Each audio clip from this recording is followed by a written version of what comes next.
Hi guys. So you guys probably clicked on this video because you want to change something, right? You're stuck in something that you're not satisfied with yourself doing. Either you're scrolling on your phone too much, maybe you're not going to exercise even though you want to, maybe you have goals that you want but you don't know how to achieve it, right? The first thing that I want to say is you're already ahead because you have goals, right? Just because you clicked on this video, it probably means you have some sort of goals that you want that you're not achieving. That's why you want to change. So the second thing that I also want to acknowledge is that change is indeed hard. It is very difficult to get rid of a habit that you've been accumulating and to become something else.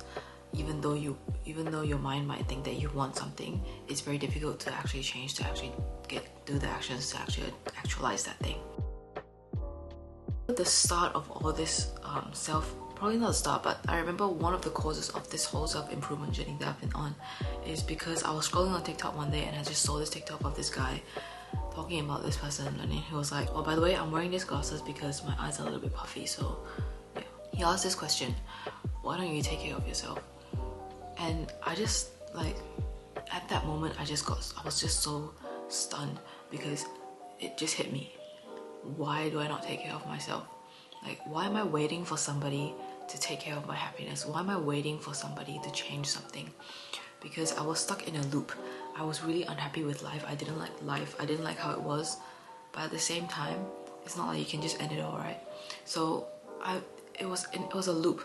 I just didn't like where I was, but at the same time, I don't know how to get out of it. So it felt like I was just waiting for something. I don't know what I was waiting for. I don't know who I was waiting for. I don't know what I want them to do. But I just felt like I was waiting for somebody to change my life. Or I was just waiting for God to do something. But I was not willing to take any action. And I guess the thought just didn't occur to me that I should be the one taking action, because I felt like I was the victim. When you feel like you are the victim, your brain automatically switches to somebody needs to help you because you're the one that's being hurt.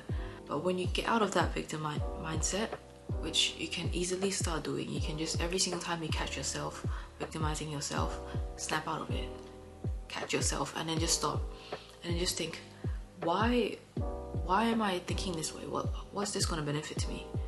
Think about how you can help yourself instead, because that question really genuinely hit me so hard. Why don't you take care of yourself? This is your life that you have,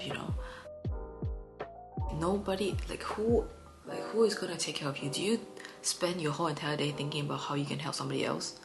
Do you spend your whole entire day pitying somebody else and thinking about how bad their situation is? No, right? Like, no matter how bad of a situation you've heard of someone, you'll probably think of them for like 1 to 2 days, and then you'll probably forget it because you just start remembering yourself, and then you just start thinking about your own problems again. Everybody's only caught up in their own problems. So think about how everybody is only caught up in their own problems as well, not just you. So how can you expect somebody to come and fix your life? Because that's just how it works. We're only responsible for our own life. So learn to identify that and start to change yourself. Start to think of ways that you can care for yourself. Buy skincare products so that you can take care of your own skin. Buy books that you can read. Stop spending your time and putting in so much information that you don't need. That's how you start taking care of yourself. Start with small steps. I watched this video on how to get ahead of 99% of people. It was a whole 12 to 15 minute video, and the main point of that video was just consistency. Very easy to start to get very inspired.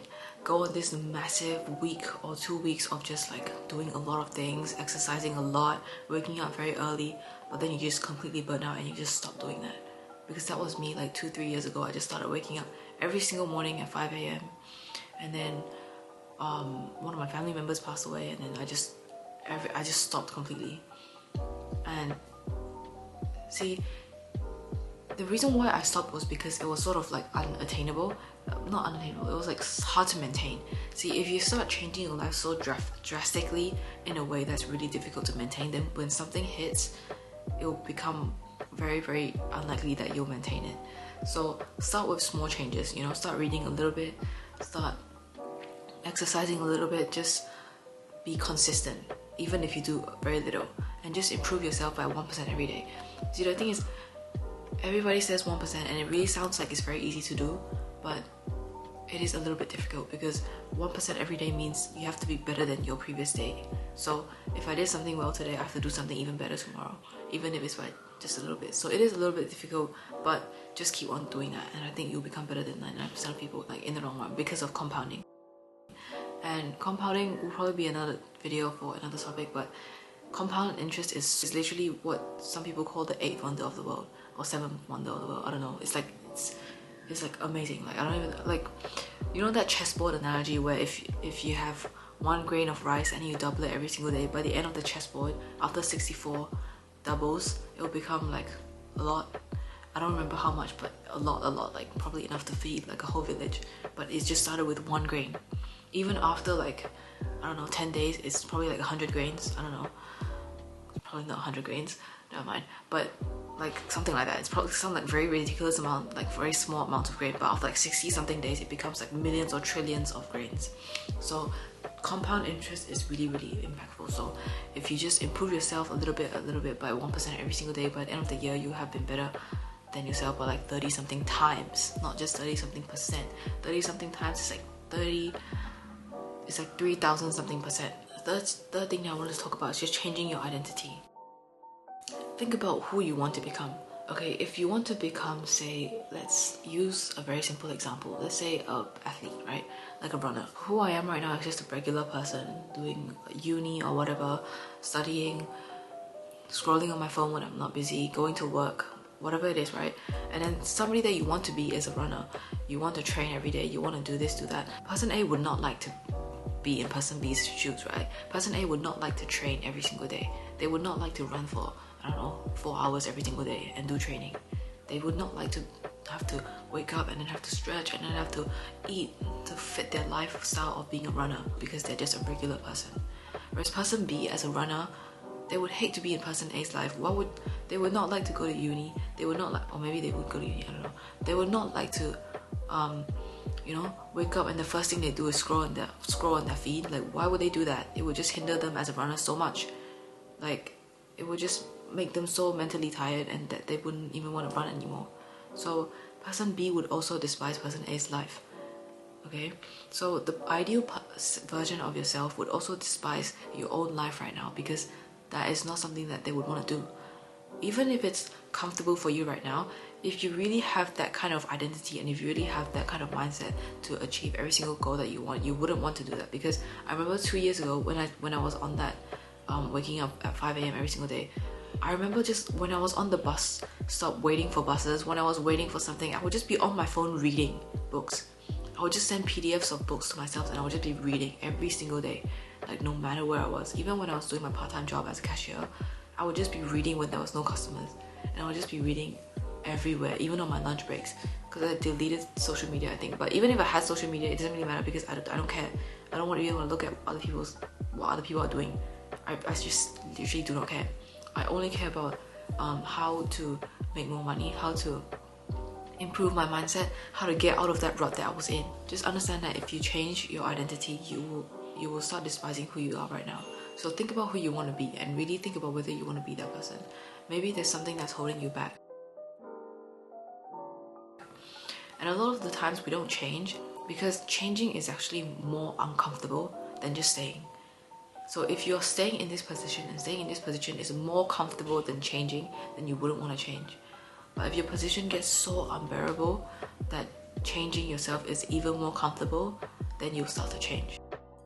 So that's why usually people hit rock bottom first before they start changing, because rock bottom is when they literally cannot handle this position anymore. That change just becomes more comfortable, and that's when they change.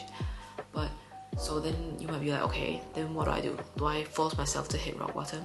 No, you just have to increase your standards a bit more. Make it so that this position is so unbearable right now. You don't have to go all the way to the pit bottom. Just raise your standards so that this position right now is unbearable. Why would you want to be in this position right now? You know, make it so that change is more comfortable than this position that you're in right now. Whether it's by making change easier or whether it's by making this position more uncomfortable. A way that you can make your position now more uncomfortable is think about what kind of person you want to be like. You know, what kind of identity do you want to have, and why is this position harming you right now? Nothing is wrong at the moment. A lot of times when you feel like life is falling apart, or if you're going through something, you might want to fall into the victimization mindset. And an easy way to get out of that victimization mindset is just understand that everything that you're going through is for a reason and for a purpose. If you don't have something difficult in your life, then how are you going to get stronger, right? All the lessons meet us at exactly when we need them. And if our problems keep appearing and it keeps not going away, it just means we haven't learned our lesson yet. So we have to find out what lesson we're trying to learn. Every single lesson meets us at the right time. And I don't know, if I think about what I was going through when I was in my teenage years, it really helped me to become so much better today. Because if I didn't go through all that, I would not be doing all this right now. I would not be filming this YouTube video right now. I would just be going to work. I don't know, I would just be doing something that everybody else is doing, all my friends are doing. I would just go out with them. I would just go out with them every day, go eat with them, go work a part-time job, and then spend it all going out with friends. But instead of doing all that, I'm doing something different. And it's because I've been through the pain of wanting to not be alive, so when you have gone through that at such a young age, you would realize that life is so much more than just going out with friends and just repeating the cycle and just meeting people that you don't want to meet, buying stuff that you don't want to buy to impress people that you don't like. When I have gone through that, at least that's what I got out of it, that I don't want to have that life. I don't want to impress people that I don't want to impress. I'm not going to buy stuff that I don't like, so that's what I don't do anymore. I'm not going to go out with people that I don't feel like going out with, not because they're bad, just because I feel like we're not spending very productive times. Like, productive doesn't just have to mean we're getting work done. Productive just means, for me, like I'm adding something to my life. If I'm going out with you and I don't even feel like I'm having fun, and if I'm going out with you and all we're doing is just gossiping about other people, or just talking about our past selves, we're not creating new memories, we're not having fun, then what's the point?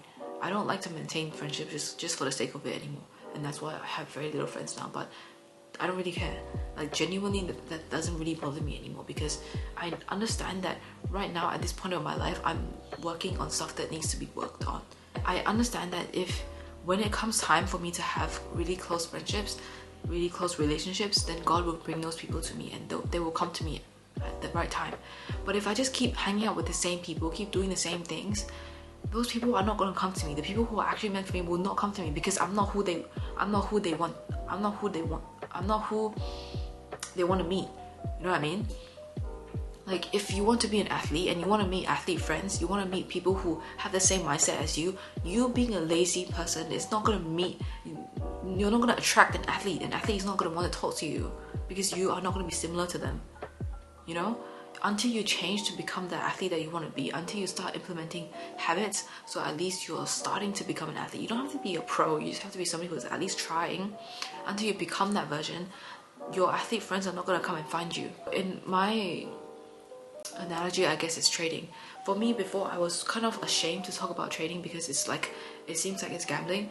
But when I started posting on TikTok, there's people who reached out to me, and I have not developed extremely close friends from trading, but I've started talking to so much more people, and it might not be on a regular basis, but I've talked to so many different people, and I've realized that I'm actually not alone in this. Like, there's so many different people who is going through the same thing, who's trying their best in life, who's trying to balance out school and trading. And just when you start to become your authentic self and you start talking about stuff that you like, when you start doing stuff that you like, you will just attract people around you better.